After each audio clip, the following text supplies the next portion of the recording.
Slăvit să fie Domnul. Praise be to the Lord. I invite everyone to go ahead and stand.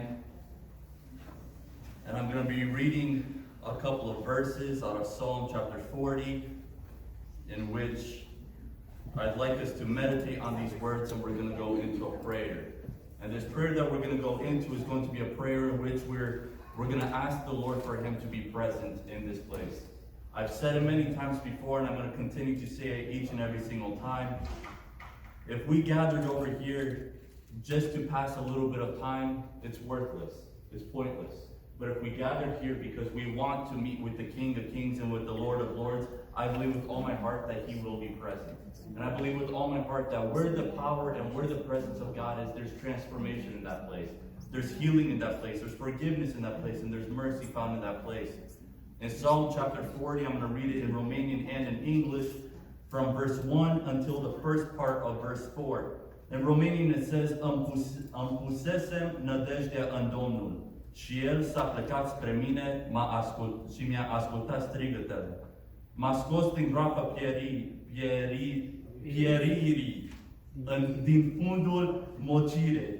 Mi-a pus picioarele pe stâncă și mi-a întărit pașii. Mi-a pus în gură o cântare nouă, o laudă pentru Dumnezeul nostru.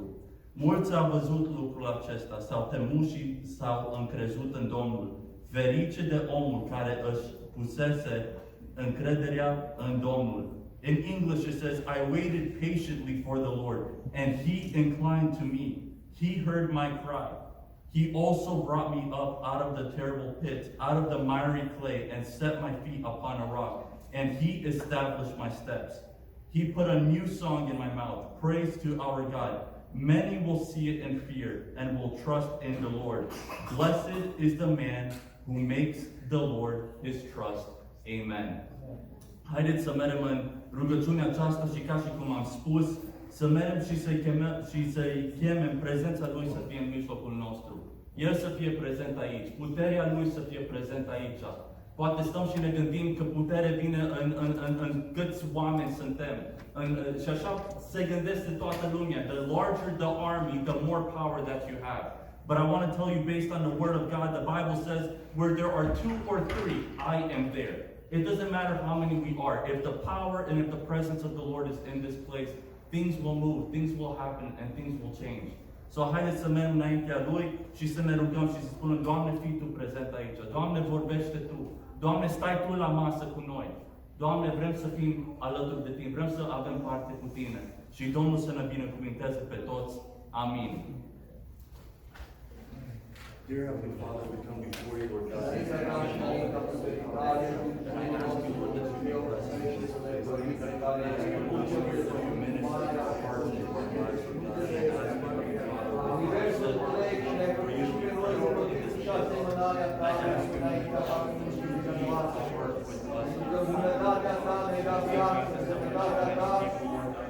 Ai dăruit viață sufletelor vieților noastre datorită morții Tale pe cruce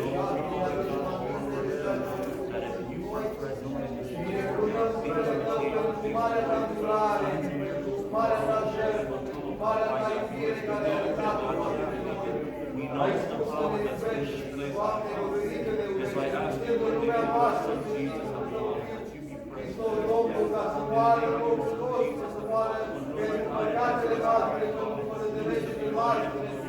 Doamne, ne ridicăm glasul către Tine cu mulțumirea noastră, cu lucrarea noastră, cu recunoștința noastră.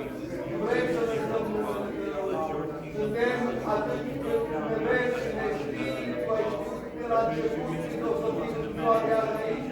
Ne cunoști inimile, ne cunoști pe dinăuntru, ne cunoști gândurile, ne cunoști, Doamne, și rugăciunea care o ducem înaintea Ta, pentru că așa am găsit scris în Sfântul Tău, Domnule, și în cuvântul Tău. Doamne, ce să spunem, avem nevoie de Tine, avem nevoie de puterea Ta, avem nevoie de prezența Ta, avem nevoie de ridicare, de înviorare, de Duhul Tău, de cuvântul Tău, de puterea Ta, Doamne, și avem nevoie unii de alții, să ne sprijinim o rugăciune, să ne bucurăm împreună, să plângem împreună, să suferim împreună, chiar dacă sunt pentru lucrurile pământești sau spirituale, Doamne, pe care vrei să te bucuri Tu și vrem să ne bucurăm și noi, să ne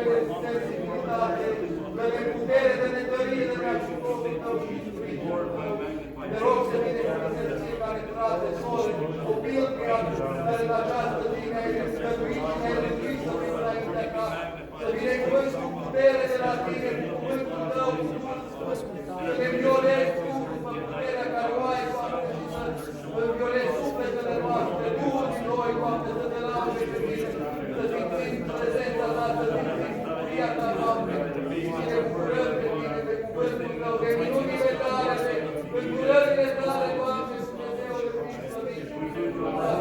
Îți aducem mulțumirea noastră, închinarea noastră, îți aducem recunoștința noastră, îți aducem slava inimii noastre și te rog, binecuvântează și mai departe. Treci printre rânduri, că la fiecare suflet, la fiecare inimă, vezi, cântărește tu durerea, cântărește tu nevoia, Doamne, și răspunde cu fiecare aparte. În numele Domnului Iisus te rugăm, ascultă-ne, binecuvântează pe cei care n-au putut veni, sunt la lucru, sunt diferite, Doamne, în călătorie, la locul de venit, unii sunt pe trocuri, sunt în alte biserici, Doamne, cercetează, cu ridică, cu te ascultă rugăciunile și mulțumirea, și fie numele Tău înălțat și binecuvântat, fie numele Tău glorificat și onorat, astăzi și în toți vecii. I ask the worship team to come up in the front și o să cântăm două cântări. După aceste două cântări, Tatăl Florin o să vină cu primul cuvânt. Amin.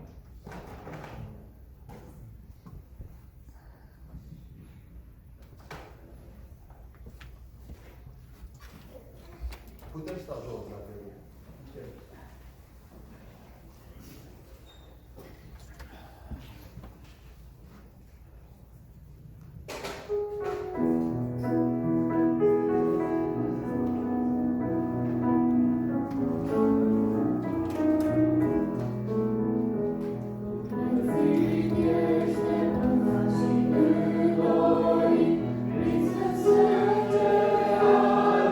Iisus,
Binecuvântat să fie Domnul. Amin. Ne bucurăm că și în această zi am putut să venim la casa Domnului. Domnul ne-a ajutat să fim împreună pe cei care suntem. Dumnezeu să binecuvânteze și pe cei care nu sunt printre noi. Și doresc ca Domnul să binecuvânteze inimile noastre tuturor. Amin. În următoarea rugăciune aș vrea să facem o rugăciune de cercetare, o rugăciune de mărturisire. Mă gândeam că este și cina, dar nu neapărat că atunci când este cina să ne cercetăm, ci cercetarea, mărturisirea, o analiză ar trebui făcută zi de zi atunci când ziua s-a terminat, când ne punem pe genunchi înaintea Domnului și să aducem problemele pe care știu eu le avem, dar și păcatele noastre, ceea ce ne-am greșit înaintea Domnului. Slăvit să fie Domnul în veci. Amin. Cuvântul Domnului ne spune că este bine să venim și să ne mărturisim păcatele și avem exemple în Scripturi cum oamenii au venit și s-au mărturisit Domnului. Și nu numai că ne mărturisim Domnului, dar trebuie să ne lăsăm și de păcatul respectiv. Și în Proverbe 28 cu 13 ne spune atât de frumos: cine își ascunde fără de legea nu propășește, dar cine le mărturisește și se lasă de ele capătă îndurare. Slăvit să fie Domnul în veci. Amin. Sunt oameni care nu vor să se mărturisească. Sunt oameni care refuză să se mărturisească și sunt mai multe motive, dar aș vrea să aduc un motiv în care oamenii refuză să facă mărturisire. Și unul dintre motive, și cred că cel mai important motiv, este frica și rușinea.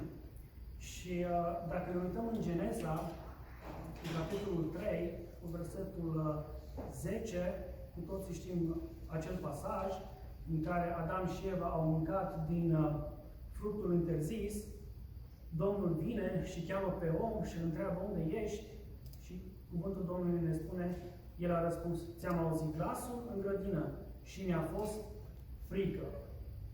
Frica. Apoi, tot în Geneza mai avem un exemplu în care este implicată Sara. Vă aduceți aminte când a venit acei trei oameni la Avram și unul dintre ei a zis: anul pe vremea aceasta soția ta, Sara, va avea un copil, și Sara a râs. Când a fost întrebată, Sara a zis că n-a râs. Și cuvântul Domnului în Geneza, capitolul 18, cu versetul 15, ne spune: Sara a tăgăduit și a zis: n-am râs, căci i-a fost frică. Frica și rușinea. Tot în Proverbe 14 cu 34, cuvântul Domnului ne spune: neprihănirea înalță un popor, dar păcatul este rușinea popoarelor. Dumnezeu să se îndure de noi, Dumnezeu să ne dea putere și să venim înaintea Domnului, să ne mărturisim Lui. Într-o zi, David a făcut un lucru neplăcut înaintea Domnului. A făcut numărătoarea poporului. Și Dumnezeu nu i-a plăcut acest lucru și Dumnezeu s-a mâniat pe David.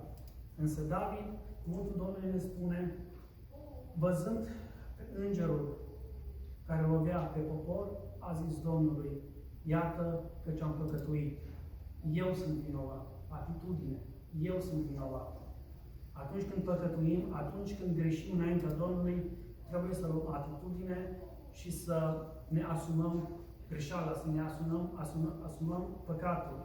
Și mai jos ne spune că Domnul a fost potolit față de țară și a încetat urgia deasupra lui Israel. Atunci când ne mărturisim, atunci când venim cu mărturisirea înaintea Domnului, se poate opri chiar și judecata, chiar și mânia lui Dumnezeu asupra noastră. Frați și surori, suntem înaintea Domnului și suntem la o sărbătoare care ne este lăsată în Scripturi. Ca ori de câte ori facem acest lucru, cina Domnului, să ne aducem aminte. Acum, toți suntem greșiți, cu toți păcătuim, cu toți greșim unii altora și aș vrea să ne cercetăm înaintea Domnului și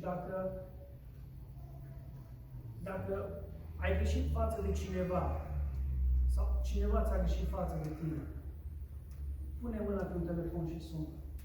Dacă ai greșit față de soțul tău, de soția ta în săptămâna aceasta, săptămâna trecută, nu știu, spune un te rog frumos, iartă-mă. Ori de câte ori spui te rog, iartă-mă, parcă întotdeauna toate lucrurile care presiunea se eliberează, simți o eliberare când spui te rog frumos, iartă-mă. Dacă ai probleme cu nora, cu soacra, pune mâna pe telefon și sună. Suntem înaintea Domnului.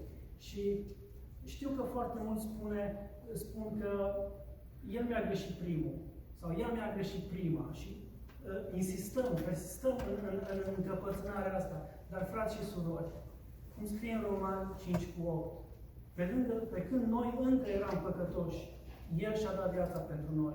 El a venit și a făcut pace cu noi. El a venit și a murit pentru noi care, de fapt, noi trebuia să murim. Noi eram condamnați pentru păcatele noastre.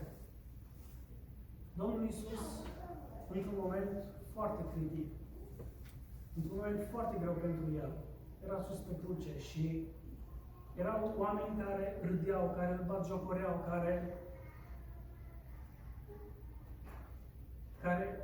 își băteau joc de Dumnezeu.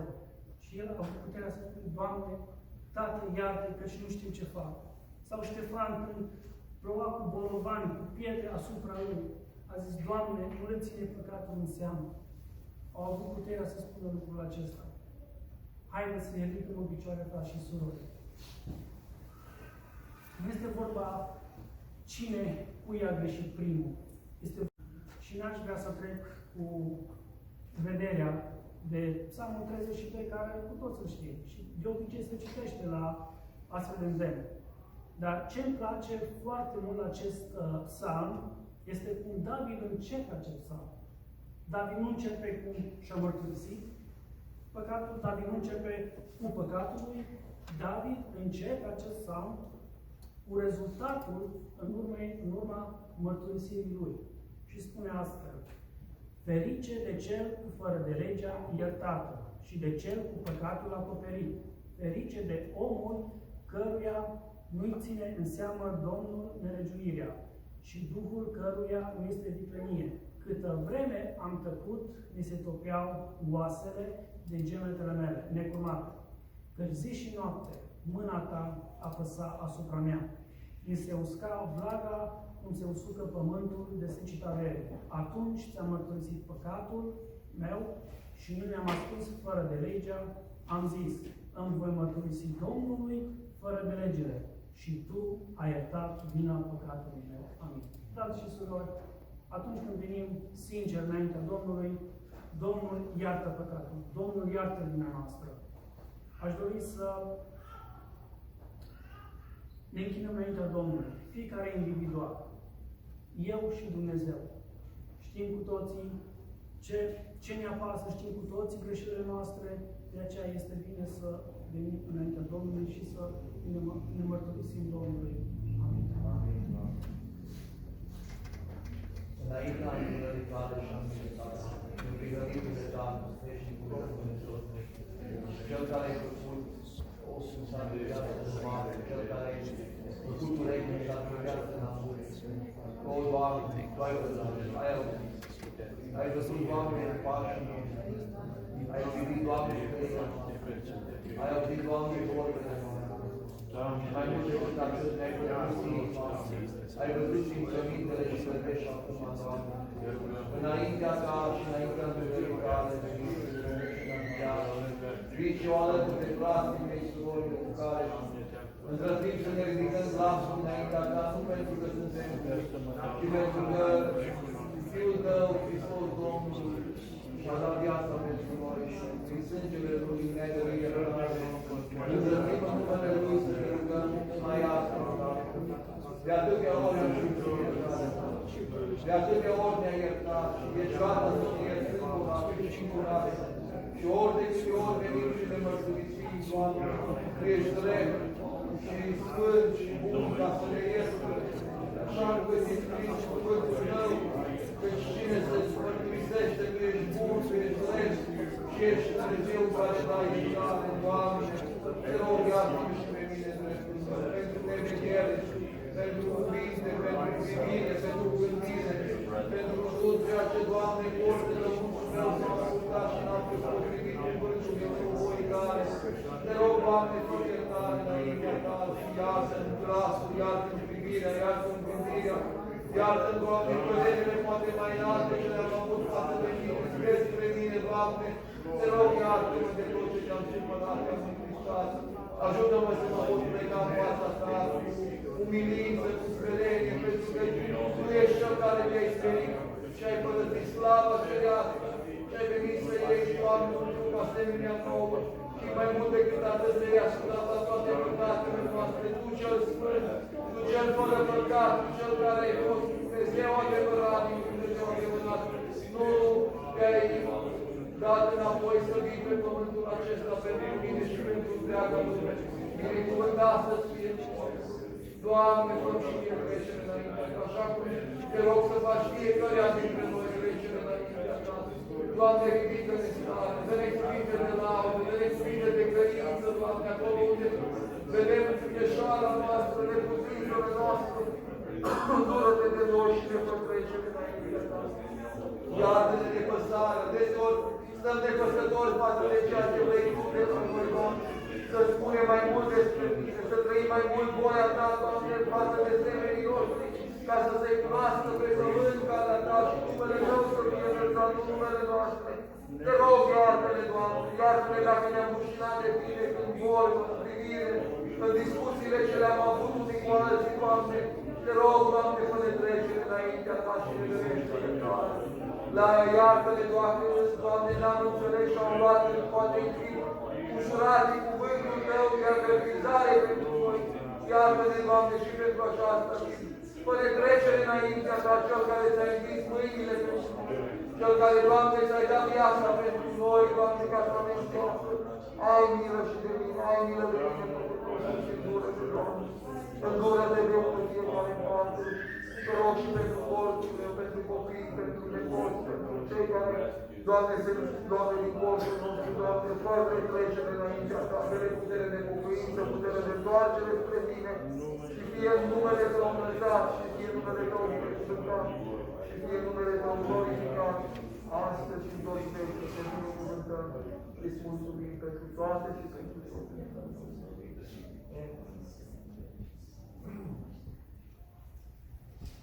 Ocupăm locurile și să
Frați și surori, în următoarea rugăciune, vreau să vă cu rugăciune pentru cauze, pentru cei care trec prin diferite probleme, pentru cei care se roagă pentru copiilor, pentru părinților, pentru frați, pentru surori, ca să se întoarcă la Domnul, pentru cei nemântuiți, pentru fiii risipitori, dacă vreți.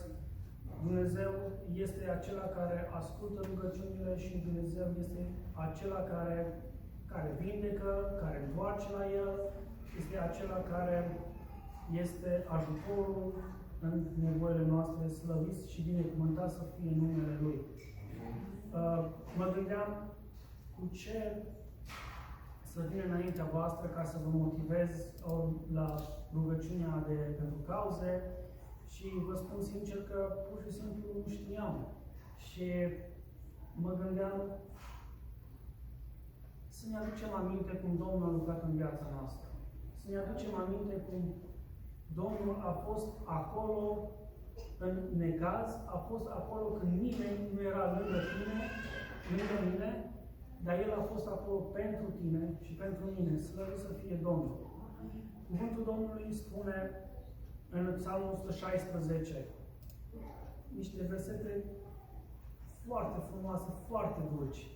Și spune atât de frumos: îl iubesc pe Domnul, căci El aude glasul meu, cererile mele. Da, El și-a plecat urechea spre mine, de aceea îl voi chema toată viața mea. Nu merită Dumnezeu chemat toată viața noastră pentru ceea ce El a făcut pentru noi?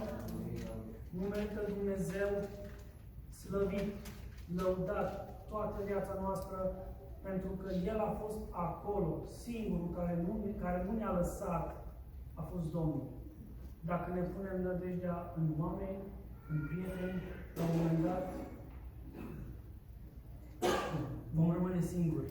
Însă dacă ne vom pune nădejdea în Domnul, cum scrie Psalmul 118 cu versetul 8, cum scrie aici, mai bine este să cauți în adăpost în Domnul decât să te încrezi în om. Haideți, frați și surori, să ne încredem în Dumnezeu nostru. Slăvit să fie numele Lui. Atunci când strigăm către Domnul, El este Cel care ne ascultă. El este Cel care rezolvă, cum am mai spus. Și mă duc cu gândul la orbul Bartimeu. El era orb. El nu vedea. Și deodată aude o gălăgie. Și întreabă, ce se întâmplă? Și zice, trece un om, trece Iisus. Iisus din Nazaret trece prin cetate. era orb, el nu știa în ce parte era Iisus. Dar el a început să strige: Iisuse, Fiul lui David, ai milă de mine. Vreau să spun că oriunde ai fi astăzi, în orice loc te-ai afla, strigă către Domnul, căci El aude. În orice loc te-ai afla. Mi-aduc aminte, vorbeam cu 2 duminici în urmă de femeia cananeancă care striga către Domnul. Striga către Domnul o femeie. Și n-a lăsat în pace pe Domnul până nu i-a rezolvat problema. Frați și surori, haideți să strigăm către Domnul. Haideți să strigăm doar către El, căci El poate aude. El poate rezolva. Aș vrea să ne ridicăm în picioare și aș vrea să citesc din Psalmul 34, câteva versete. Psalmul 34, care spune: voi binecuvânta pe Domnul în orice vreme. Adică în vreme bună, în vreme rea, în vreme de necaz, în vreme de boală. Laura Lui va fi totdeauna în gura mea. Să mi se laude sufletul în Domnul, să asculte cei nenorociți și să se bucure. Înălțați pe Domnul împreună cu mine, să lăudăm cu toții numele Lui. I-am căutat pe Domnul și mi-a răspuns. M-a izbăvit din toate temerile mele. Când îți întorci privirile spre El, te luminezi de bucurie și nu ți se umple fața de rușine. Când strigă un nenorocit, Domnul aude și scapă din toate necazurile Lui. Îngerul Domnului tăbărește în jurul celor ce se tem de El și scapă din primejdie. Gustați și vedeți ce bun este Domnul. Ferice de omul care se încrede în El. Amin. Frați și surori, în cine să ne încredem? În altul decât Cel ce are viață, Cel ce a dat viață și Cel ce este din veșnicie în veșnicie, slăvit să fie El. Mi-am notat aici să nu uit să ne rugăm pentru frații care sunt pe trop. De multe ori uităm de acești frați. Știu că este fratele Toni și fratele Stelica, care sunt pe trop. Acasă așteaptă o soție, așteaptă un copil. Doresc ca Dumnezeu să le dea putere, să le fie o călăuză și să-i păzească în toate nenorocirile care ni se poate întâmpla. Dacă mai sunt pe lângă lista, dacă se poate pune, dacă mai sunt și alte cauze, cu voce tare, vă rog să le aduceți înaintea Domnului.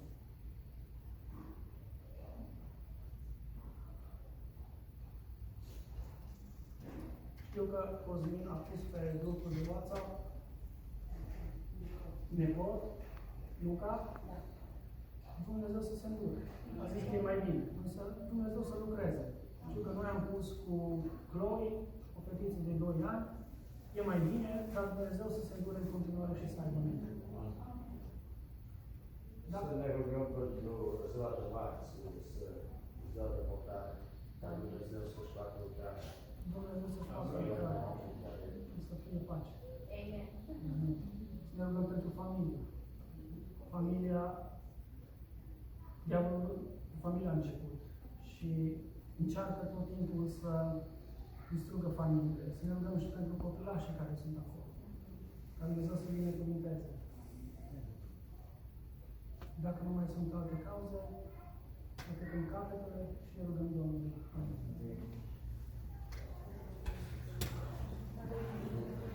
Bunule Părinte și Veșnicule Dumnezeu, înaintea Ta și a îndurării Tale, ne ridicăm din nou glasul spre Tine și Doamne, din nou spun și spune cu continuare victimele. Rugările pentru a Domnul, rugările pentru a Dumnezeu, Amen. Îndrăznim la Tine, numele Domnului Iisus, Hristos, că ai fost să arătam bunătatea și să arătam în fiecare clipă, în fiecare clipă. Și atunci când noi am crezut, sau am avut noi oameni prețuri, că ai fost între noi, ne-ai dat ajutor, ne-ai dat putere să trecem prin viață. Ne-ai trecut biruitor, ne-ai dat stăpânire, ne-ai dat putere. Și pentru că suntem în această masă, în locul acesta, datorită pentru Harului Tău care ne-a întâlnit, care ne-a dat credință că Tu ești Dumnezeu nostru. dacă n-am fi avut nădejde în Tine, credință în Tine, am fi stat liniștiți la ale noastre. Dar, Doamne, datorită lucrării Tale, datorită Duhului Tău, cuvântului Tău, puterii Tale, Doamne, suntem în locul acesta, care ai lucrat la inima noastră, la mintea noastră. Ni te-ai descoperit și ni te-ai arătat că ești Dumnezeu îndurător și binecuvântat să fie rugăciune.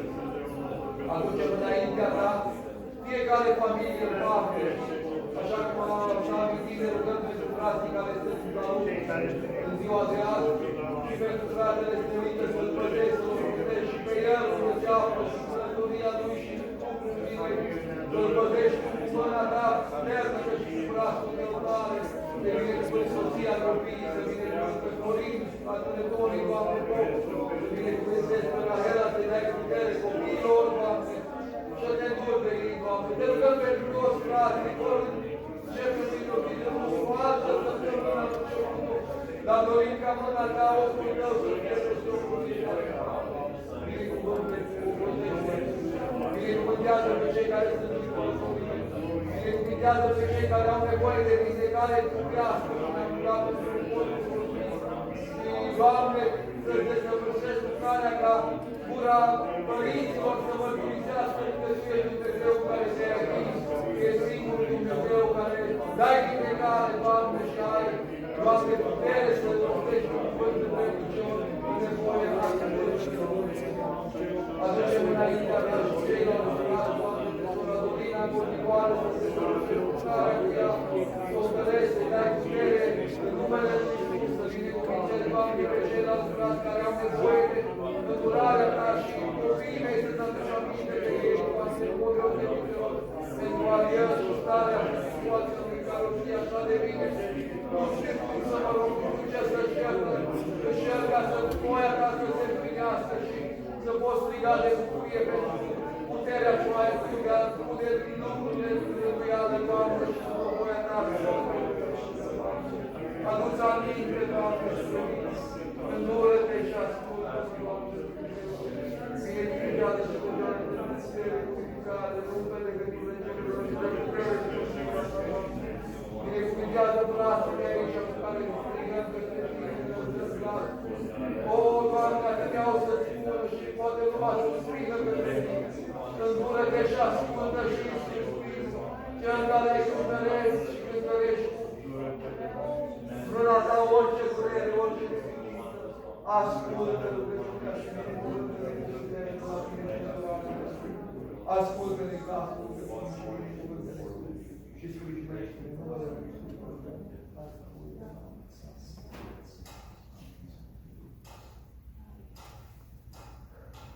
Binecuvântat să fie Domnul, praise God, slava Bogu. We are happy to have again with us today. Probably, I hope it's not the last time. Probably for a little bit. God bless you. Avem bucuria să fim împreună, ne-am închinat Domnului, continuăm să ne închinăm înaintea Lui, Cel care merită toată lauda noastră, pentru că datorită Lui suntem în locul acesta. Asta e motivul, spuneam.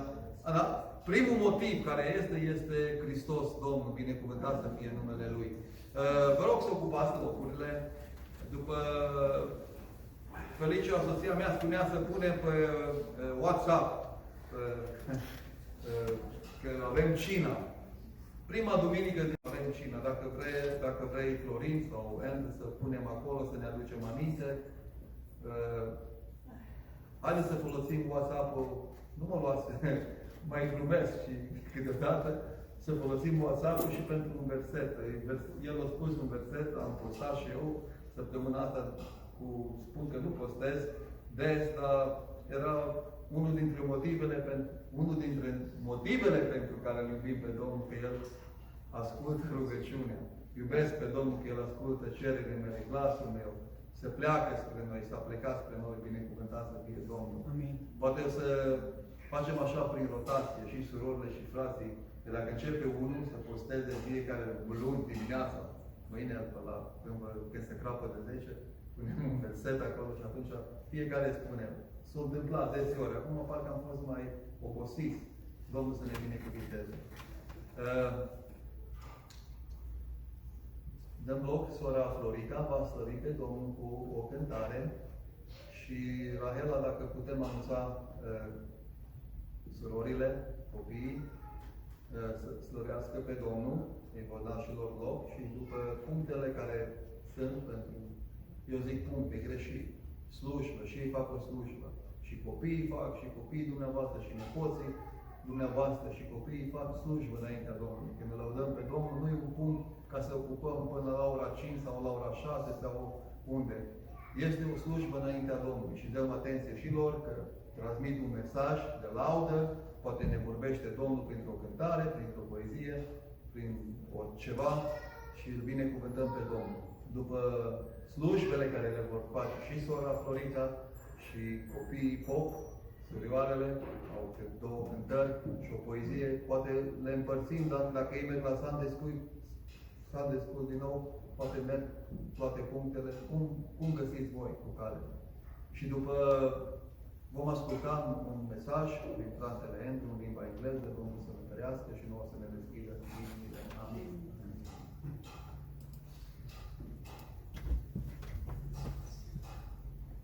Am o idee de 1 minut și cred că am îngăduință, nu?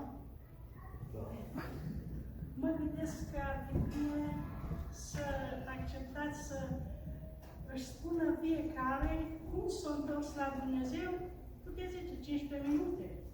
Și ar fi o idee foarte grozavă. Eu m-am dus la adunare între pocăiți la vârsta de vreo 8 ani jumate, 9.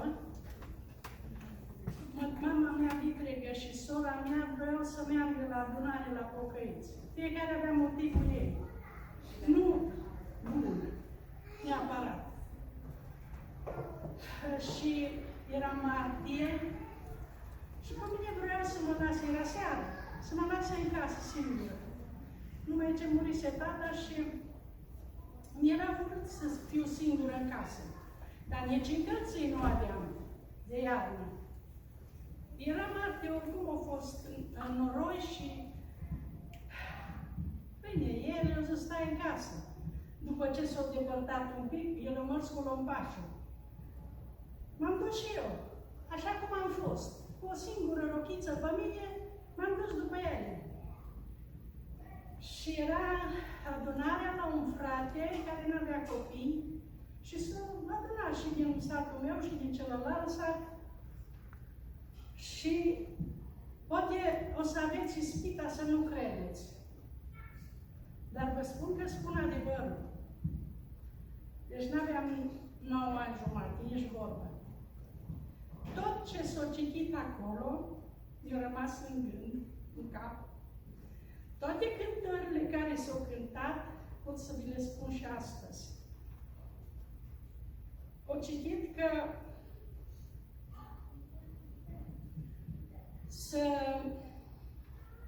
acum să te întorci la Domnul. Când auzi, atunci să crezi și să te întorci la Domnul. Și aia mi-a rămas în cap pentru toată viața. Eu n-am știut că există posibilitatea să nu crezi că nimeni nu mi-a spus că asta e Biblia și asta trebuie să crezi. Nimeni nu mi-a spus nimic. Și uite, lucruri din astea le mai poate pune pe gândul pe cineva. Și sunt multe. Am terminat. La tronul tău, Iisuse dragă, mă plec adânc, sunt vinovat. Știu că în viața mea pribeagă de atâtea ori te-am supărat. Azi vin smerit în rugăciune, o, Doamne, bun la crucea Ta, când în ori grei am să se adune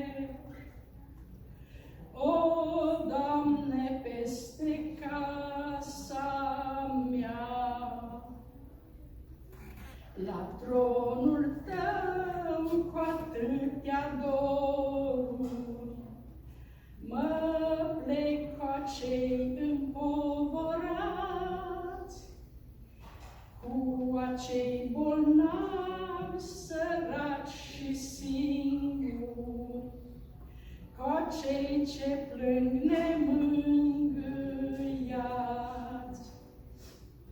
La tronul tău, acum, Părinte, s-au adunat multe poveri. Te rog frumos să iei aminte la atâtea lacrimi și dureri. Păstor milos, ce-aduci cu tine doar mângâiere și alin, tu cel ce știi să faci doar bine, cu mulțumire mă închin. Iisus, Iisus, a mea iubire, spre tine glasul mi-l îndrept, din cerul tău dă-mi izbăvire, în tine sper și te aștept. Sub crucea ta deschide-mi drumul, când ostenit vreau să mă așez, și lasă-mă să aduc parfumul recunoștinței ce-ți păstrez. Să stau plecat o veșnicie, umil doar sub privirea ta, căci tu-mi dai pace, bucurie și mă primești la Golgota. Să cântăm cu toții ultima. Să stau plecat o veșnicie, umil doar sub privirea ta, căci tu-mi dai pace, bucurie și mă primești la Golgota. Amin.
adevărat te iubesc, căci ești Tatăl meu ceresc. Despre tine am învățat, căci ești Fiul cu adevărat. Mama din cuvânt mi-a spus, să fiu bun, să-ți fiu supus. De tine să ascult mereu, căci ești mare Dumnezeu. La casa ta vin voios, Domnul meu Iisus Hristos. Sunt cu mii de ascultători, pe placul părinților. Mulțumesc că mă păzești, pentru cer mă pregătești. Tu vechezi asupra mea, crește-mă spre slava ta. Amin. Amin.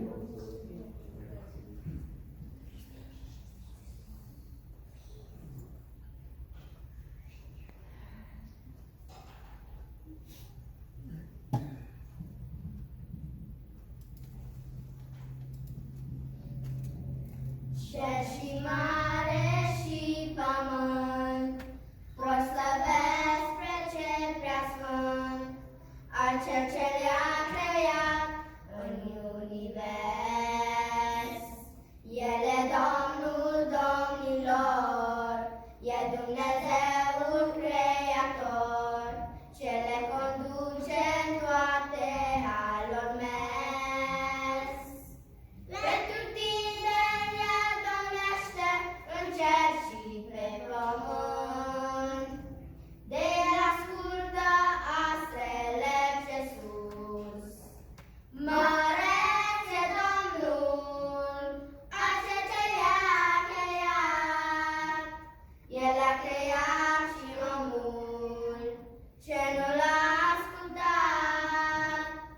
Măreț e Domnul, să-i premărim mereu, căci noi suntem făptura, chip după chipul său. Omul care a fost creat, cu chip așa de minunat, a uitat de Sfântul Creator.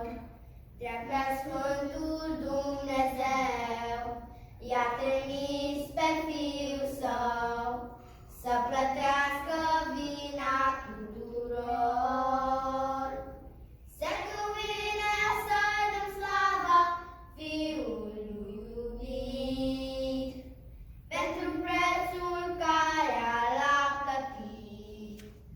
Măreț e Domnul, acel ce le-a creat, el a creat și omul, ce nu l-a ascultat. Măreț e Domnul, să-i premărim mereu, căci noi suntem făptura, chip după chipul său. Măreț e Domnul, acel ce le-a creat, le-a creat și omul, ce nu l-a ascultat. Măreț e Domnul, să-i premărim mereu, căci noi suntem făptura, chip după chipul său. Căci noi suntem făptura, chip după chipul său. Amin.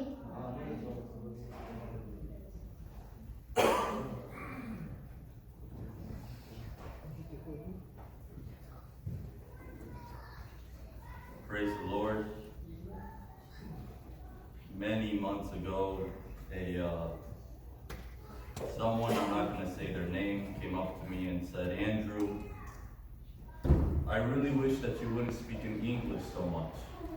He said, Andrew, when we began, we believe that this is a Romanian church. We should be speaking in Romanian. And I remember that I thought to myself, and I didn't tell him on the moment, but I was thinking about it, and I realized that in the Word of God, you do not see that Jesus ever turns anybody away. Anyone that came to Jesus, Jesus took them in. Now I know that we're a Romanian church, and I know maybe I should speak better in Romanian, but I want us all to know and to understand one thing. First and foremost, this is not our church, this is God's church.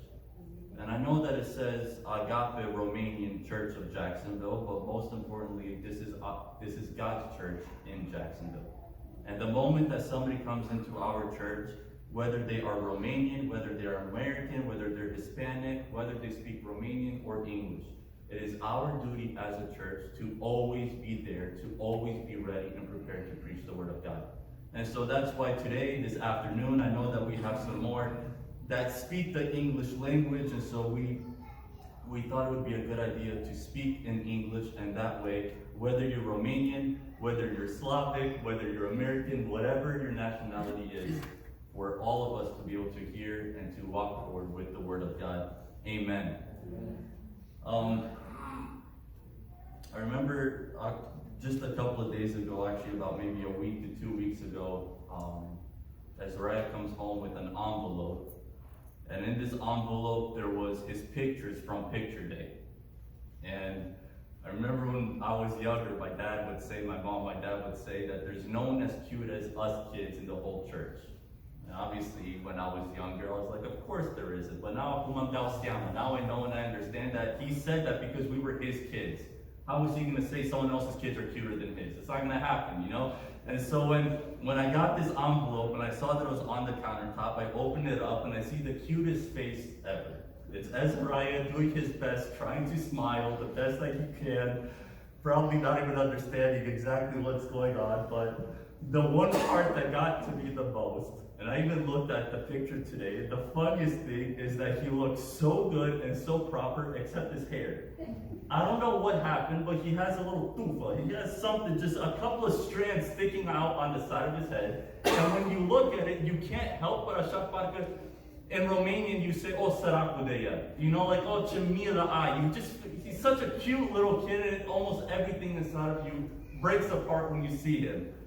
And I remember when I saw these pictures, I started kind of reminiscing a little bit. He just turned 5 last month.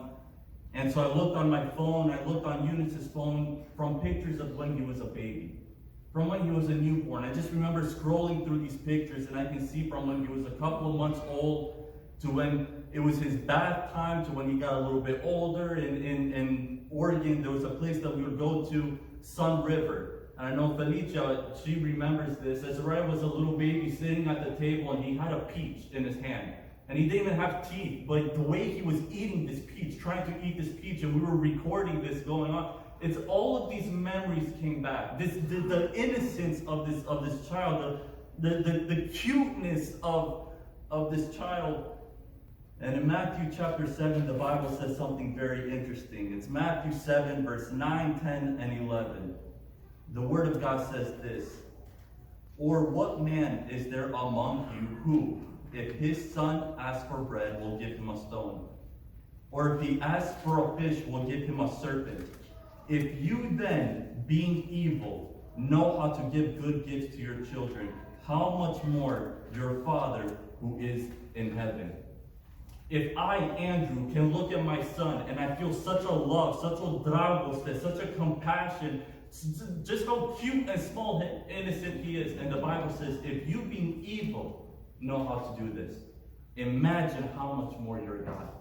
And that's something that I want us to all know and to understand today, exactly how Fratele Florin was saying. You may not know where you are today, you may not know in which way, in which direction the Lord is, but I want to tell you, if I, Andrew, with all of my mistakes, with all of my garbage and my luggage, if I, being evil, if you being evil, know how to love your child, imagine how much more God loves you.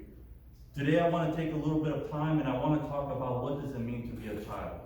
I know that might sound silly, and you might say, Andrew, I'm older than you. Some of you might say I'm your parents' age. Some of you might say I'm older than your parents. Why do I have to know and to understand what it means to be a child? The reason why I want to bring this up is because there's 2 passages that are in the Word of God that I want us to look into. It's Luke chapter 18. Florin, you don't really have to put it up there because I'm going to be very quick with it. Luke chapter 18, verse 16 and 17. And the Bible says this: but Jesus called them to him and said, let the little children come to me, and do not forbid them, for of such is the kingdom of God. Assuredly, I say to you, whoever does not receive the kingdom of God as a little child will by no means enter. That was in Luke chapter 18. And in Matthew chapter 18, the Bible says, "Then Jesus called a little child to him and said to him in the midst of them, he said, assuredly I say to you, unless you are converted and become as little children, you will by no means enter the kingdom of God." Now, if I had a question and said, if you want to enter the kingdom of God, raise your hand. Most likely, everybody would raise their hand. That is our goal. That is what we strive for. That is the road and the direction that we're on. It's a narrow road. It's a difficult road, but we believe this road is going to take us to the kingdom of heaven. Yet the Bible says you must be transformed. You cannot enter the kingdom of heaven unless that you become like a child. And then it bears the question, well, what does it mean then to be a child? What does it mean then? How is it that I, Andrew, at 29 years old, trying to grow a beard, trying to being this man, how is it that Andrew must transform and to become a child so that he can enter the kingdom of God? What does that look like? At first I was thinking it must be a mental thing. I have to start thinking like a baby. I have to start thinking like a child. But that can't be it, because Apostle Paul in 1 Corinthians chapter 14, he speaks to the Corinthians and he says, you are still babes. You are still little children. Why? Because there's envy and strife amongst you. And he says, in sin, be a baby. But in the word of God, be a mature person. So it's not about the mentality. It's got to be something else. What are the characteristics of being a child?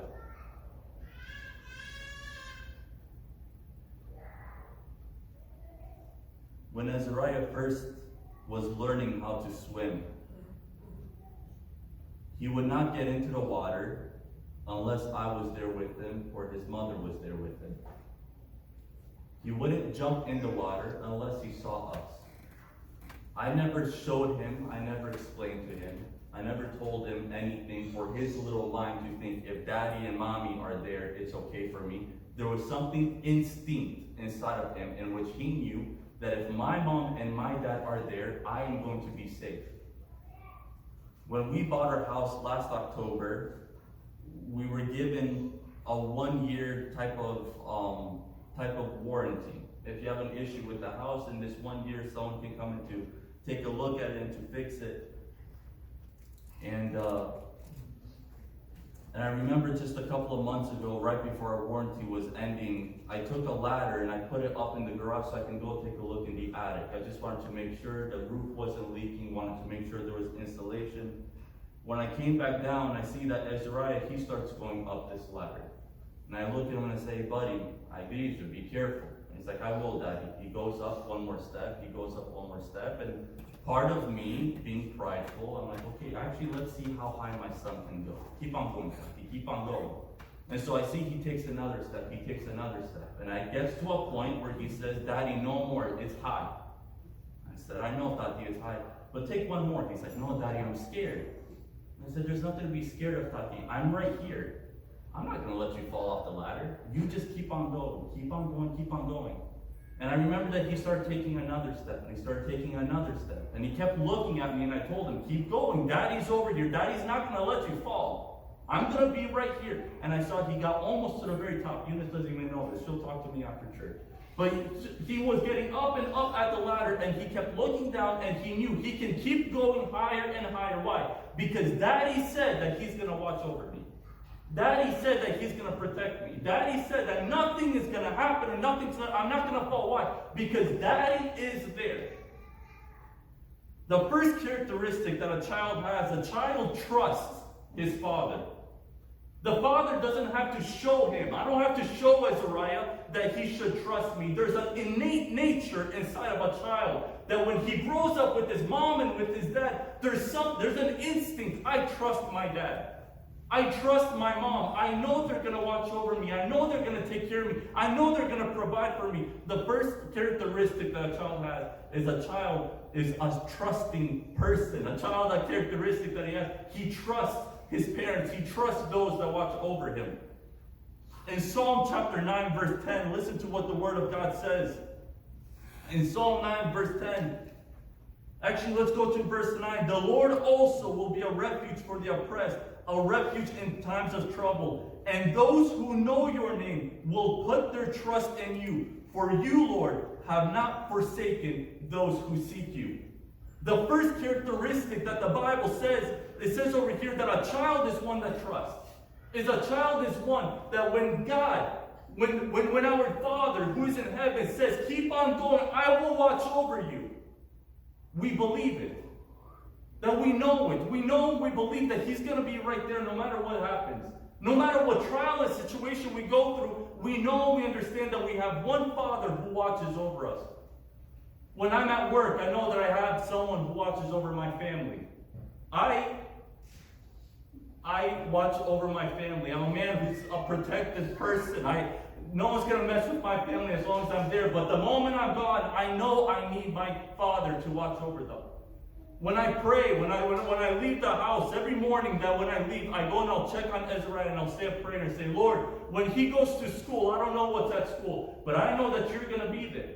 I know that you're going to watch over him. I know you're going to watch over Eunice. I know you're going to watch over me while I'm at work. I believe and I trust, Lord, that you're going to watch over us. Shadrach, Meshach, and Abednego, the Bible says in Daniel chapter 3, the Bible tells us that when Nebuchadnezzar went up to them and said, is your God going to save you from the fiery furnace? The Bible says that these three, they look at him and they say, we know that he is able and capable to. But even if he doesn't, we will not serve you. They knew who their Father was. They knew the capability that their God had. And that same God is the God that watches over you and watches over me. If you want the kingdom of heaven, which I believe we all do, the Bible says you must transform and become like a child. And the first thing that we must do is we must become a church. We must become a people. We must become those children that once again trust our Father. That not trust our own mind, not trust our own experiences, not trust maybe what the doctor says, what the bank says, what the mortgage says, what the employer says. No, we trust in our God. The second thing, a child is grateful. A child is a child that is thankful. What does it mean to be grateful? It means to be warmly or deeply appreciative of the kindness or the benefits that are received. When I was little, I still remember to this day, we were in Chicago. I don't remember where in Chicago. We moved from Chicago to North Carolina when I was about 5 years old, but I still have this memory from there. My parents weren't rich people. It was me, it was my oldest sister, and I think around that age, probably my little sister was born, and we didn't have a lot of money, but I remember walking into a store with my dad. And I remember when I walked into this store, I saw a guitar. It was a plastic guitar. I don't know, who knows, maybe it was Dollar General or Dollar Tree or something. And we go into this store, and I remember looking at this guitar and asking my dad, this guitar, can you buy me this guitar? It was some plastic little toy with these plastic strings, and finally my dad bought me this guitar. And I went home, and I didn't have a guitar pick the way I do now, so my dad gave me a quarter. And it's a quarter, it's a hard piece, and when I would strum on that guitar, I strummed so much, I broke all the strings. And it was like the first day or 2 days, and I remember my heart broke. My heart broke, why? Because my dad bought me this guitar. This is my guitar, this is my gift from my dad. She went there, I broke it. You don't know. And I remember I felt so horrible and so bad. Eunice bought Azariah a Sonic figure. It's from some movie, some little toy that runs around really fast. Azariah thinks he's Sonic and he tries running as fast as he can. But when Eunice bought him this toy off Amazon, he took it and he put it in his bed. And when I went to go tuck him in, he said, make sure you tuck in Sonic also. When I gave him a kiss, he said, give Sonic a kiss too. Well, not giving Sonic me a kiss. But when I saw the joy that he had because his mom and dad bought him this toy, this is his Sonic figure. This is the one that he goes to sleep with, the one that he wakes up with. He holds it dear. He's grateful and he's thankful for what his mom and dad did for him. Look what it says in Psalm 100, verse 4. Psalm 100, verse 4. Enter into his gates with thanksgiving and into his courts with praise. Be thankful to him and bless his name. For the Lord is good. His mercy is everlasting, and his truth endures to all generations. Has the Lord been good to you? He's been good to me. Do I deserve it? Absolutely not. Do I deserve the goodness of God? Do I deserve the protection of God? Do I deserve the help that comes from him? Do I deserve the money in the bank, gas in the car, food on the table? I was one who I went on the mission field. I saw what India looks like. I saw what the slums of Mexico look like. Am I any better than these people? Absolutely not. It's the goodness of God that follows me and the goodness of God that follows each and every single one of you. And you may be thinking to yourself, but Andrew, you don't understand my situation. You don't understand what I'm going through. You don't understand that there's so many things, and it's almost like you play this victim. And I don't want to be mean, I don't want to be rude, but I want to read what Philippians chapter 4 says. Let me flip here very quickly. Philippians chapter 4, verse 4. Rejoice in the Lord always. Again, I will say rejoice. Let your gentleness be known to all men, for the Lord is at hand. Be anxious for nothing, but in everything, by prayer and supplication, with thanksgiving, let your requests be made known to God. And then the peace of God, which surpasses all understanding, will guard your heart and your mind through Christ Jesus. How is your heart and your mind guarded? The peace that comes from God doesn't come from God just because you don't worry, just because you're not anxious. No, it's all of those things and the fact that you're grateful. And the fact that you give the Lord thanks. I know some of you may be going through certain situations that I don't understand. I know some of you may be going through certain situations in your marriage, in your health, in your finances, in different questions and confusion. I know, I get it, I understand it. But the Bible says be grateful and be thankful. Lift up your voice and say, Lord, I might not have it the way that I imagine I should, but I'm going to be grateful and I'm going to be thankful because you gave me one more day. I'm going to be grateful and thankful because I see my kids running around. I'll be grateful and I'm going to be thankful because there's still gas in my tank. There's still a roof over my head. There's still food on the table. I'm going to be grateful and I'm going to be thankful. You want to enter the kingdom of God? I want to enter the kingdom of God. The Bible says, be grateful. Be thankful. A child knows what a gift is.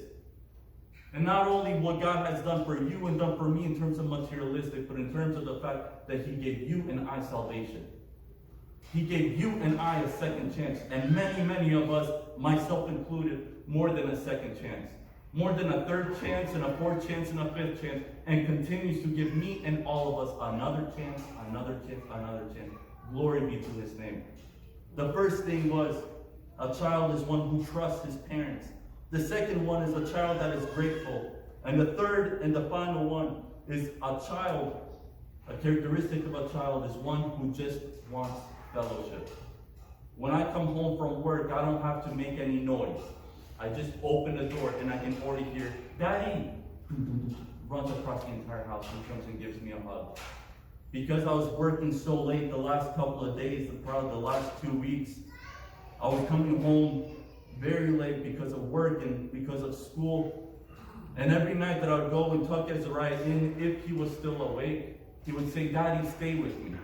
I'd be like, I can't, buddy. My alarm is going to go off tomorrow morning. I'm going to wake you up. I want you to be rested and ready for school. I can't.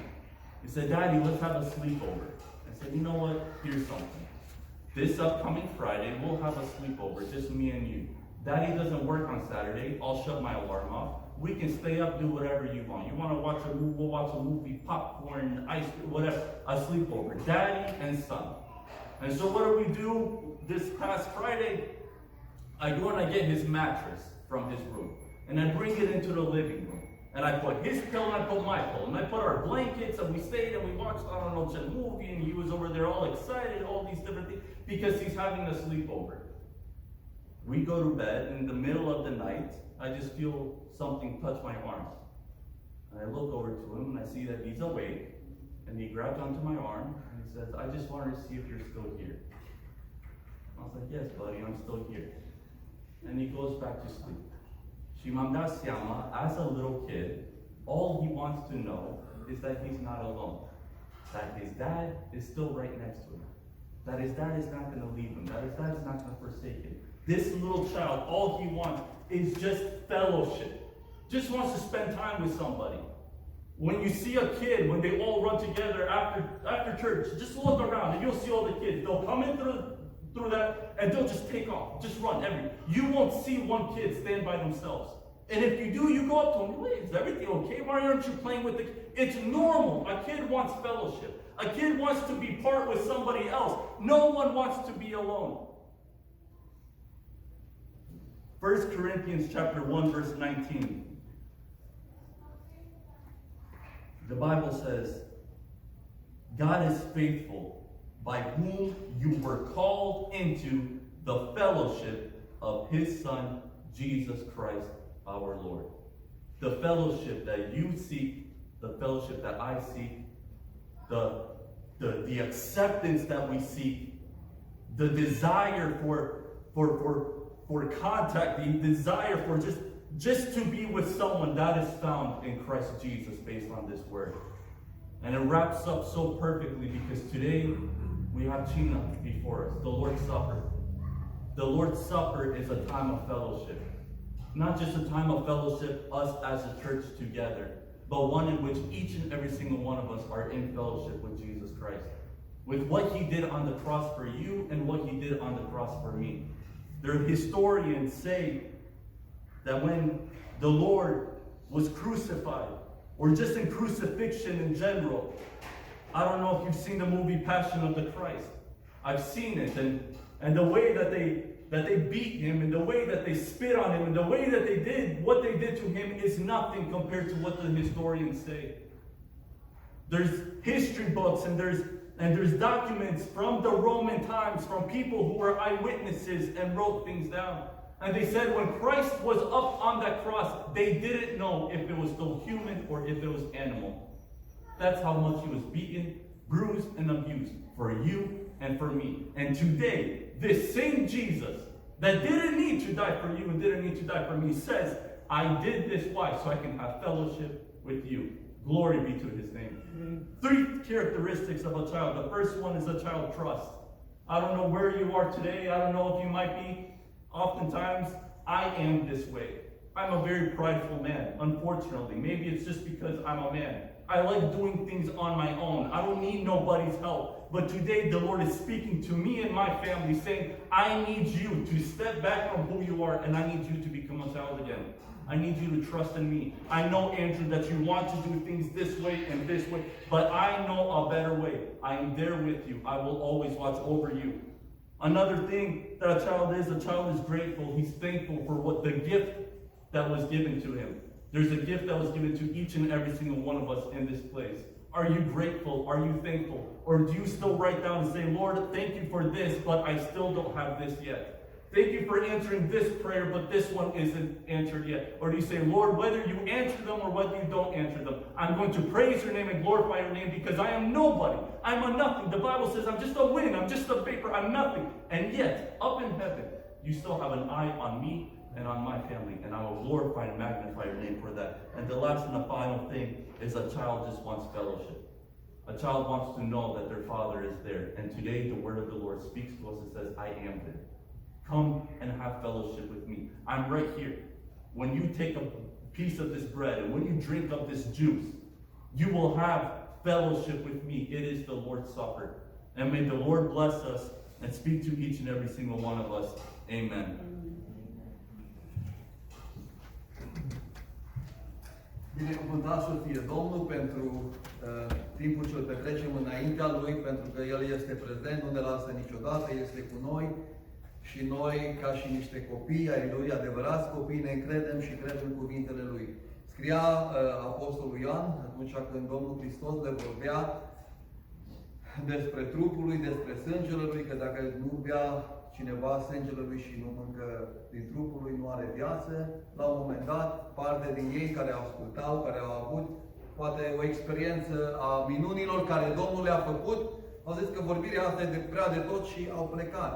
Dar au fost o parte care au crezut, l-au crezut pe Hristos, pe cuvânt și au rămas lângă El până în ziua când El, așa cum s-a amintit și așa cum noi ne amintim în această zi, atunci când sărbăm această masa Domnului, masa Domnului, frângerea pâinii, mulți zic cina cea de taină, fie cina cea de taină, mulți au rămas lângă ei, o parte, nu mulți, o parte a rămas lângă ei pentru că au crezut cuvintele Domnului, chiar dacă n-au înțeles. Binecuvântăm pe Domnul pentru că avem parte și una dintre poruncile și una dintre sărbătorile, avem atâtea, poate, sărbători, sărbătoarea mulțumirii, au avut și evrei și vrem să transpunem, vrem ca să aducem. Avem sărbătoarea, să nu mă luați în numere de rău, avem Christmas, nu este o sărbătoare biblică după cum o interpretează lumea, dar noi nu-L cunoaștem pe Hristos în felul lumii, noi Îl cunoaștem pe Hristos ca un mântuitor, care unul a venit să-și dea viața pentru noi. Știm că s-a născut, de aceea ne aducem aminte, dar n-a poruncit nicăieri să ținem ziua Lui de naștere, deși toată omenirea creștină o face și noi, colindăm, cântăm despre nașterea Lui, pentru că este scris în Biblie, este un moment în care citim din Biblie, dar sărbătoarea bisericii și cea mai importantă, poate, sărbătoare și cea mai importantă predică a bisericii, a apostolilor, a fost moartea Domnului Hristos. Dumneavoastră știți răspunsul, eu numai pun o întrebare. Dacă Hristos Domnul și dacă Fiul lui Dumnezeu ar fi venit și așa cum a făcut, a înviat morții, a mulțit pâinile, a tămăduit orbii, ologii, ciungii și ar fi mers și s-ar fi limitat la atât, atunci când a venit să-l ia, să-l prindă, să-l lege cu forța și să coboare după cruce, așa cum i-au sugestat cei care erau în jurul lui, dacă tu ești Fiul lui Dumnezeu, mântuiește-te pe tine și mântuiește-ne și pe noi. I-au înțeles foarte greșit mântuirea. Mântuirea nu-i lipsă de durere, nu-i lipsă de sacrificiu, mântâirea nu-i numai belșug, numai ocrotire. Mulțumim Domnului pentru toate, așa cum se amintea, mulțumim Domnului că avem un loc unde să ne adăpostim, avem pâine, avem sănătate, mai multă sau mai puțină, dar nu asta este mântuirea care a venit să o aducă El. Dacă El s-ar fi limitat și fără moartea Lui și fără învierea Lui, vă rog să vă răspunde și eu să-mi răspund. Era mântuire? Nu era mântuire. Nu era mântuire. De aceea, citesc ceva lucru care dumneavoastră știți foarte bine și zice, iudeii, într-adevăr, 1 Corinteni, capitolul 1 cu versetul 22. Iudeii, într-adevăr, cer minuni, greci caută înțelepciune, dar noi propovăduim, care pentru iudei este o pricină de poticnire și pentru neamuri o nebunie. Dar pentru cei chemați, fie iudei, fie greci, este puterea și înțelepciunea lui Dumnezeu. Binecuvântat să fie Domnul. În această zi, și ori de câte ori avem prilejul acesta, când luăm din pâinea aceasta și rostim o rugăciune și zicem, Doamne, este trupul Tău, este simbolul trupului Tău. Unii spun, se transpune, nici este o ceartă, poate, între confesiuni, între cei care cred până la un moment dat același, dar reprezintă trupul Tău. Ne aducem aminte, zice Domnul Hristos, luați și mâncați, acesta este trupul meu care se dă pentru voi. Ori de câte ori facem lucrul acesta, vestim moartea Domnului până când? Până va veni El. De ce moartea Domnului? Pentru că nu se putea mântui sufletul fără să fie Hristos, să vină Fiul lui Dumnezeu și să moară pentru noi, pentru întreaga omenie, pentru mine, pentru noi. Pentru că, zice cuvântul Domnului, nu este niciunul măcar care să caute, să facă binele. Toți au păcătuit și au fost lipsiți de slava lui Dumnezeu. Au fost lipsiți și înaintașii noștri. Dar a venit Hristos să moară pentru noi. A fost mesajul crucii, mesajul morții. A fost mesajul lui Pavel în ziua Cintecinii, când s-a coborât Domnul, când s-a coborât Duhul Sfânt. Mesajul care l-a predicat a explicat fenomenul, ce s-a întâmplat, dar a explicat din ce cauză. Pentru că a venit Hristos și a murit și a înviat. Și a mers la Dumnezeu și vedeți, zice, ați primit și vedeți și auziți ceea ce a trimis Dumnezeu. A fost mesajul apostolilor. Oriunde s-a dus, trebuia să vorbească despre moartea lui Hristos. Pentru că asta e centrul. Toți învățătorii, toți liderii religioși sau religiile lumii au avut parte de învățătură. Și noi avem parte de învățătura apostolului, învățătura Domnului Hristos. dar n-a fost aia esența mesajului. A fost moartea Lui și învierea Lui pentru păcatele întregii omenirii. Binecuvântat să fie Domnul. Și un lucru care trebuie să ne aducem și noi aminte, scrie, am mai amintit și dumneavoastră îți cunoașteți foarte bine. Spune în cartea Evreilor următorul lucru. Căci cel ce sfințește, cine sfințește? Și cel ce sunt sfințiți, cine sunt sfințiți? Cel ce sfințește este Hristos, care ne-a sfințit prin sângele Său și ne sfințește în continuare prin cuvântul Său, prin ceea ce a făcut pentru noi, sunt dintr-unul. De aceea Lui nu este rușine să-i numească frați. Hristos Domnul, Cel care este Dumnezeu adevărat, Cel care este venit în sânul Tatălui, nu i-a fost rușine să te numească pe tine, să mă numească pe mine și pe toți cei care ascultă și cred în El și cred în moartea Lui și învierea Lui să-i numească frați. Noi le descotorosim și este indicat și vreau să spun, dar nu cu altă ocazie, la cina Domnului, la frângerea pâinii, sunt anumite condiții care vrem. În primul rând să credem, sigur credem. Al doilea rând, să avem și o verificare, pentru că Cartea Corintenilor se ocupă poate cel mai mult despre aspectul cinei Domnului și îi spune acolo câteva lucruri, am mai citit și dumneavoastră le știți și le-ați auzit, numai câteva, acolo zice, nu vă lăudați bine, pentru că ei, dacă capitolul 5 din 1 Corinteni, acolo a fost un caz foarte exagerat când cineva a trăit cu mama lui vitregă și ei, Biserica Corintenilor, plină de Duhul Sfânt sau de cuvânt sau de minuni, s-au lăudat. Ai, ce grozave au fost ei, nu știu. Zice, nu vă lăudați bine, nu știți că puțin a luat, dospește toată plămădeala. Dacă era la cazul ăla, nu a fost puțin o luat, dar a fost ceva îngrozitor. Măturați aluatul cel vechi, ca să fiți o plămădeală, o făptură nouă, cum și sunteți. Fără aluat, căci Hristos, Paștele noastre, a fost jertfit. Și aici e un demn să prăznuim dar praznicul, sărbătoarea, să ne aducem, să mergem, să venim la sărbătoarea aceasta, nu cu un aluat de răutate și viclenie. Și aici e verificarea mea personală în dreptul meu și verificarea ta. Ești viclean, nu acum, că acum nu suntem vicleni. Am fost viclean, am fost rău săptămâna, zilele care le-am trăit, am fost de multe ori rău. Dar verificarea și ajutorul, venim înaintea lui Dumnezeu și ne verificăm să vedem. Ci cu aluat de răutate și viclenie, ci cu azimile curăției și adevărului. Avem datoria aceasta fiecare, eu în dreptul meu, tu în dreptul tău, să ne verificăm și să vedem cum stăm cu viclenia.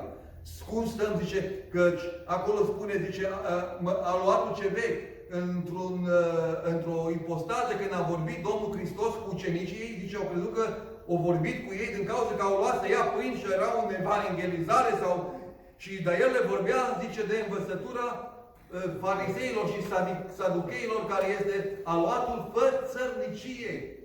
La cină, la frângerea pâinii, pentru că noi data trecută, cred, sau cu alte dăți, când am sărbătorit frângerea pâinii, aminteam, pentru că nu știe să deosebească trupul Domnului și aminteam că trupul Domnului este biserica, suntem noi. Dacă eu mă uit la dumneavoastră ca și cum n-ați fi parte din trupul lui Hristos, înseamnă că nu deosebesc. Mă, dar cine e trupul lui Hristos? Că trupul lui Hristos nu-i cărămida, nu-i draiul, nu-i clădirea asta.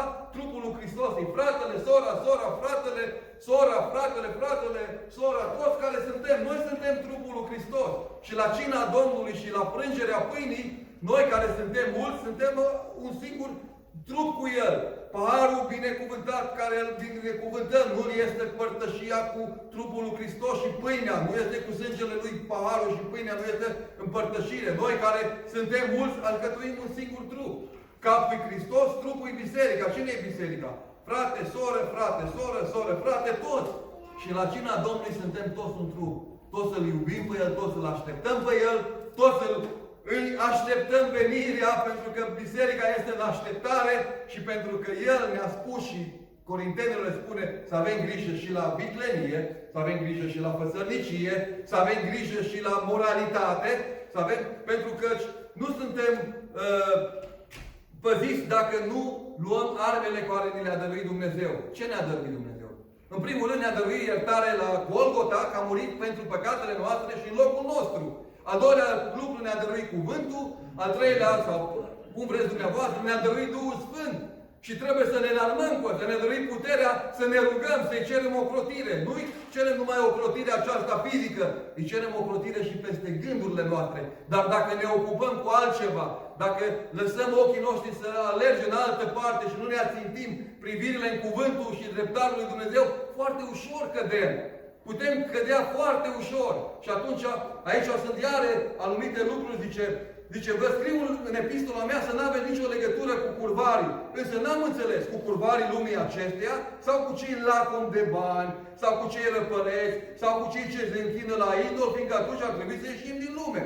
Și v-am scris să nu aveți niciun fel de legătură cu vreunul care măcar își zice frate, el îți zice frate, totul este curvar, sau lacom de bani, sau închinător la idol, sau defăimător, sau bețiv, sau răpareț, care ia cu forța, ia prin orice împrejurare. Un astfel de om nu trebuie nici să mânca, nici la dinner, nici la cafea, nici business, nici nimica. Păzește-te. De ce? Pentru că este pericol. Este pericol. Este pericol. De aceea trebuie venit la cină și nu numai la cină și numai la frângerea pâinii. Viața mea, viața ta, viața noastră de fiecare zi. Cu cine ne asociem? A venit la mine săptămâna trecută, adică nu, așa am intrat, a venit la noi o femeie, o fată, eu nu știu ce a fost, femeie sau o fată stărită, era îmbrăcată cam vulgar așa și am întrebat pe un coworker, zic, dar cine, ce asta nu-i aia agenta de insurance, că am avut niște noi angajați și probabil au venit să facă. Și el a început o discuție așa foarte vulgară. Zic, cine m-a pus să-l întreb pe ăsta? Pentru că te simți inconfortabil. Nu știu cum vă simțiți dumneavoastră. Și dumneavoastră sunt sigur că vă simțiți inconfortabil. Și știe, mă gândesc că știe, nu că sunt creștin, că zic, acum să-i provoc cu ăștia. Nu o să mă duc să le predic toată ziua sau ceva. Pun the radio, turn on the radio station. K-Love or I don't know. And I turned the volume a little bit high, not because it's machine shop. And when the guy came to do the setup, I say, hey, I go turn down a little bit the volume. Say, no, Alex. That's what they call me Alex because I am Alexander. It's okay. Oh, good. I say, I do something, very hard. But trebuie să avem grijă cu cine ne asociem, cu cine intrăm, în glume nesărate, pentru că Dumnezeu asta ne cere.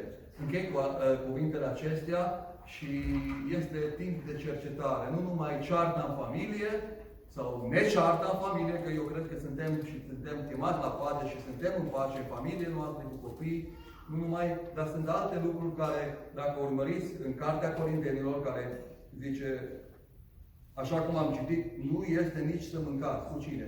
Cu un bețiv. De ce să te însoțești cu un bețiv care știi că are problema asta? Că vrei să-l scoți. Da, îi spui odată, dar dacă ai ce părtășie, ce legătură, spune, aici nu puteți, zice, bea paharul Domnului și al dracilor, tot în Cartea Corintenilor. Cum putem sta noi la masa Domnului și la masa dracilor?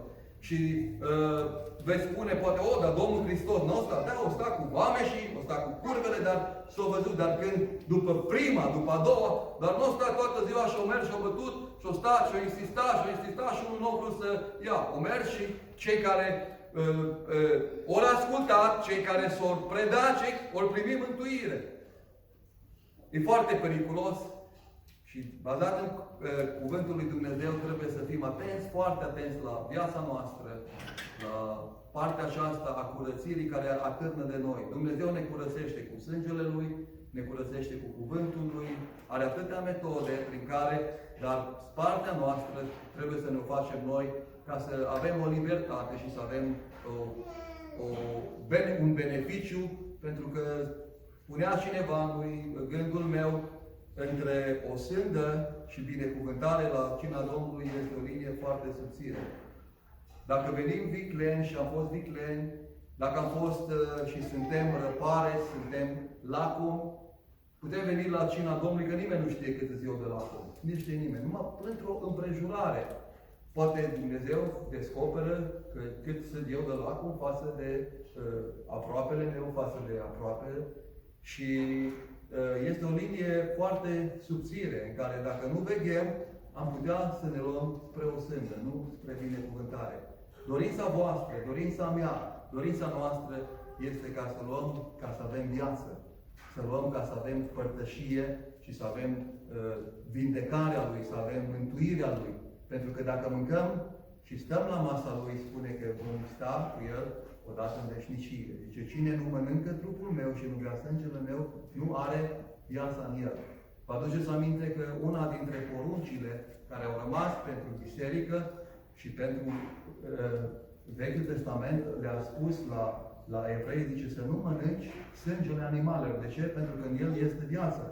Acum, viața care ni s-a dat nouă a fost prin jertfa lui Hristos, care și-a vărsat sângele Lui.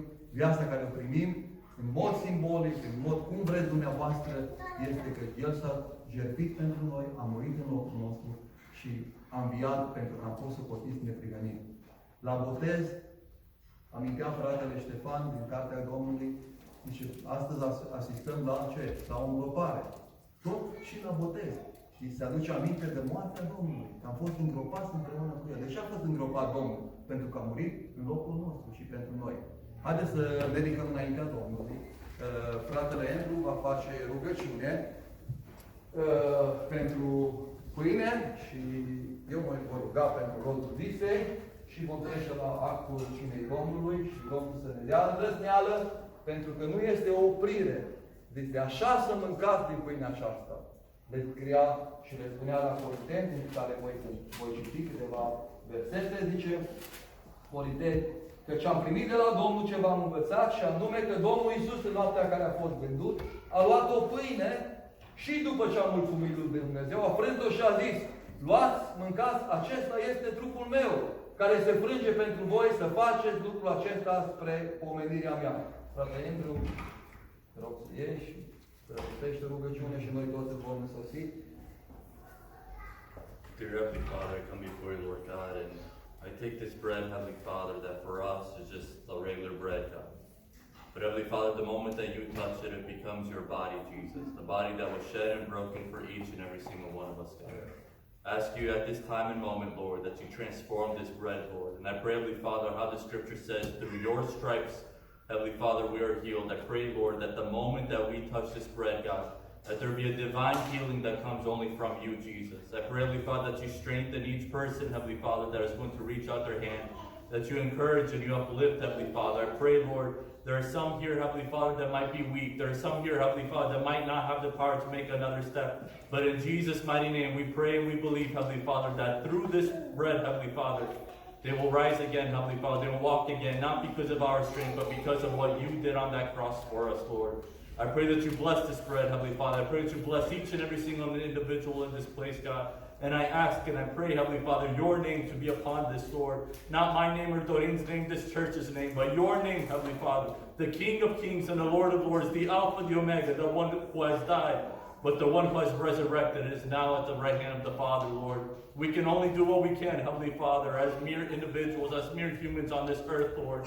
But we know and we believe the power of transformation, God, that only comes from you, and that only comes through your Son. And so I pray tonight, Heavenly Father, Jesus Christ, Holy Spirit, be present in this place. Transform this bread, Lord, and raise up each and every single one of us, Lord God. Give us another step forward, Lord. Lift us up, Lord. And we thank you, Jesus, for all that you've done for us, Lord. In Jesus' mighty name I pray and I thank you. Amen. Amen. Can sing a song?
Este timpul când Domnul Iisus spunea ucenicilor că a dorit foarte mult să stea la masă cu ei. Una dintre dorințele Lui a fost să stea la masă cu ei și cred că este și dorința Lui să stea cu noi fiecare zi și cu atât mai mult. Noaptea care a fost văzut, Domnul Iisus a luat o pâine, după ce a mulțumit lui Dumnezeu, a frânt-o și le-a dat-o zicând, luați și mâncați, acesta este trupul meu.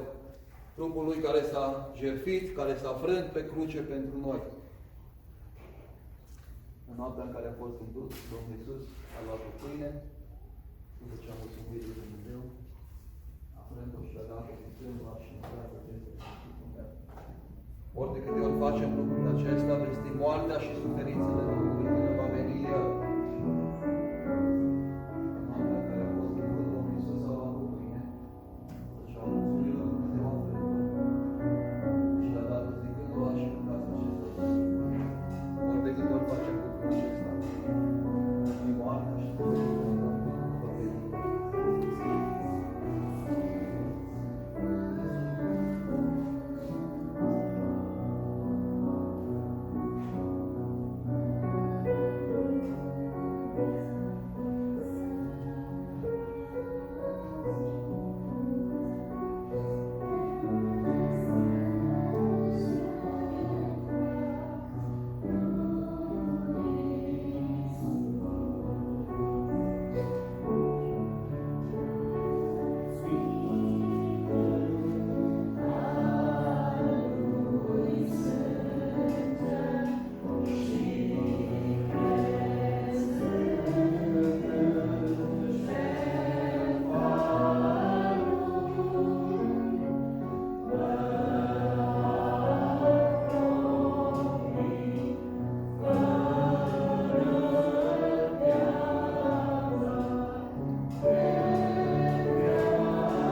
Luăm și mâncăm.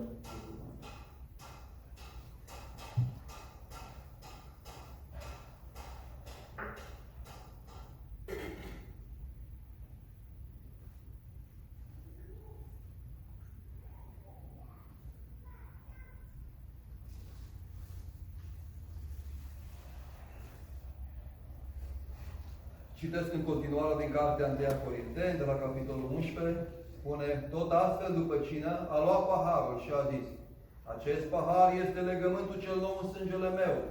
Să faceți lucrul acesta spre pomenirea mea, ori de câte ori veți bea din el. Pentru că ori de câte ori mâncați din pâinea aceasta și beți din paharul acesta, vestiți moartea Domnului până va veni El. Amin. Bunule Părinte și Veșnicule Dumnezeu, înaintea puterii Tale și a sfințeniei Tale, a îndurării Tale, suntem înaintea Ta o mână de oameni răscumpărați prin jertfa de la Golgota și înălțăm numele Tău pentru ceea ce ai făcut pentru noi și pentru întreaga omenire, Doamne.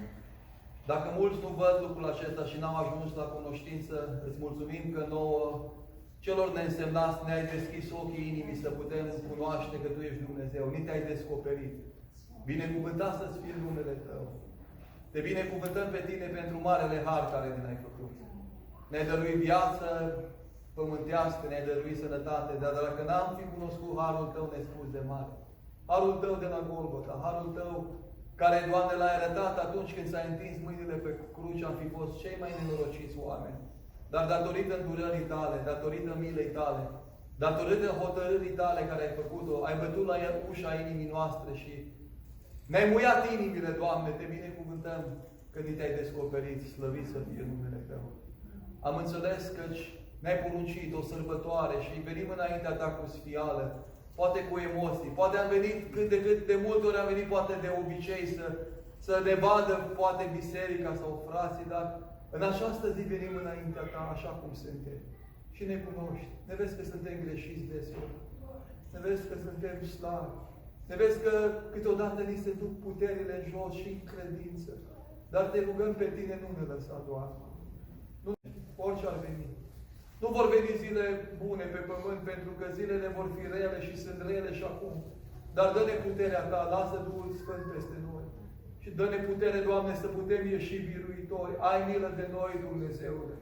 ai milă de copiii noștri, de nepoții noștri, de frați, de surori, de cei pe care i-ai chemat, de cei cărora Tu te-ai descoperit, Doamne, și poate stau nepăsători față de mântuire așa de mare. Doamne, ai milă de ei și binecuvântă-i cu lumina Ta, cu mântuirea Ta. Ridică-i din nou, adu-i, Doamne, din nou la picioarele Tale, Doamne, și binecuvintează-i. Binecuvântă rodul viței. Doamne, este sângele Tău, ai spus, dacă mâncăm și din trupul Tău și bem sângele Tău, avem viață și vom avea nădejdea sărbătoririi acolo la cerul Tău, în cerul Tău, aceleași mese, aceeași prezența Ta, Doamne, la alte dimensiuni. Doamne, dă-ne vrednicia. Suntem greșiți, dar Tu ne ierți dacă ne mărturisim, așa am citit în cuvântul Tău și citim. Dacă ne mărturisim păcatele, Tu ești drept ca să ne ierți orice fără de lege, orice păcat. Am venit înaintea Ta în această după masă și ne-am mărturisit. Ne-am mărturisit și i-am spus că suntem răi, că suntem necredincioși deseori, dar Te-am chemat să ne dai iertare și ne bucurăm de iertarea care ne-a dat-o 2000 de ani și în această zi. Și Te rog, Doamne, dă valoarea sângelui Tău acestui rod al viței, fă ca luând din el și băând să vestim moartea Ta și să vestim că Tu ne-ai iubit și ești cu noi până la sfârșitul vieții. Îți mulțumim și Te rog, binecuvântă părtășia noastră, binecuvintează fiecare frate, fiecare soră, fiecare familie în parte cu prezența Ta, cu puterea Ta, cu vindecare de la Tine, Doamne, și ajutor de la Tine. N-avem atâtea cuvinte să spunem cât de mult Te iubim și Te prețuim, dar putem să arătăm mâine zi și în fiecare clipă că ești prioritatea noastră, că ești Cel care ne-ai făcut atât de mult bine și vrem să-ți răsplătim cu mulțumirea noastră, cu viața noastră. Dă-ne putere. Îți mulțumim încă o dată pentru prilejul ce ne dai și Te rog să binecuvintezi pe unul fiecare parte. M-am rugat și ne rugăm cu toți în numele Lui Iisus, ascultă-ne și numele Tău să fie înălțat al Tatălui, a Fiului și a Sfântului Duh. Amin.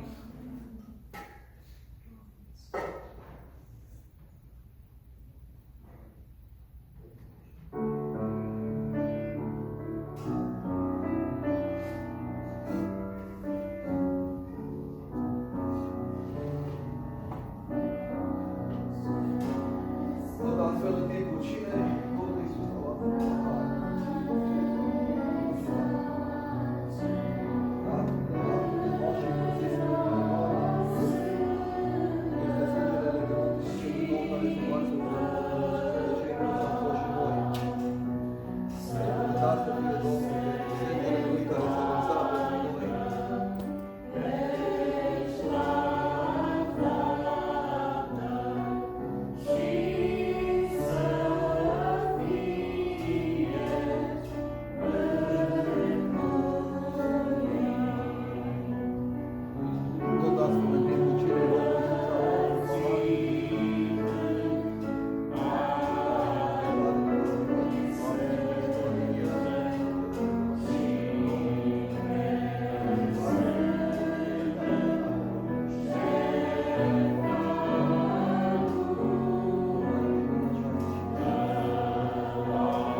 binecuvântat să fie Domnul. Aș vrea să aducem o rugăciune de mulțumire și pentru că sora Olea a fost cu noi, we're gonna lead us in the prayer.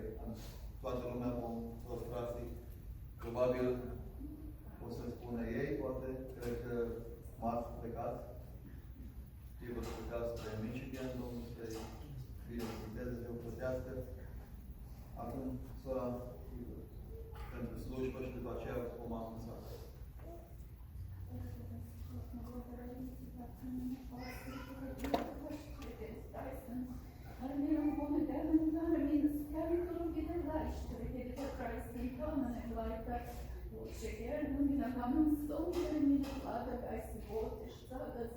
Отче, да камин хармина планс, кина пламенеш тайнес, кен пламен.